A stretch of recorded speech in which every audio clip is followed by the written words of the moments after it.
You talked about the Allies, talked about Europe, even talked about America. In both of the world wars, I feel like there is a theater that's overlooked and a power that's just always never been talked about. In the world wars, Asia still existed. A lot of people don't talk about India in the world wars, but it was crucial, I would even say detrimental to the fall of the Ottoman Empire, and later to Turkey in World War II. These were important movers and shakers, and they were part of the reason why it was considered a world war. Japan was the preeminent power in Asia. Not only did it westernize the fastest, it was the culture that could adopt Western culture the fastest. It had already a very rigid system and culture that just fit the European military style to a T, and it fit the military and cultural governmental styles to a T. Whenever it westernized, it wasn't causing civil wars. It wasn't causing any problems. The things that caused the civil wars for Japan were the technological advances. Japan wanted to keep its feudal system. It wanted to stay with swords and arrows and cavalry because that's what they had lived with forever. With the advent of the gun, not that it was invented, but that it was introduced via Western powers, there was a struggle. They didn't want Christianity in there. They didn't want to pollute their nation. They didn't want to westernize. They didn't want to do any of that. But then some other people, mostly in the south of Japan, they saw what the Western nations had, and they wanted it. They saw that they had ships that could sail against the wind and with the wind.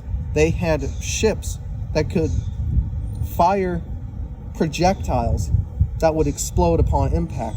They had guns. Guns were a big old deal to Japan. But the reason why it was the biggest problem was Japan peasants didn't fight. That was something that they did not do. That was for the samurai class. They fought for the people. They fought for the emperor. They fought for the priests. The gun brought the peasants to a level equal to the warrior class. That was what Japan fought whenever they westernized. But once they got over it, once they finally got done with their civil war there, they were powerful. They westernized their technology. They loved the sciences. They loved the cultures. You could say that they were fascist in a way, yeah. But you could also argue that they were always that way. It was their culture to start with. That might seem a little derogatory, but you have to think of it like this. They had a devotion to their emperor since before Western culture happened. They had a designation for every person, and they had an order to their life, is how it was. And so whenever they adopted Western culture, they also adopted with them the technology and the abilities that came with it. Why am I saying these things?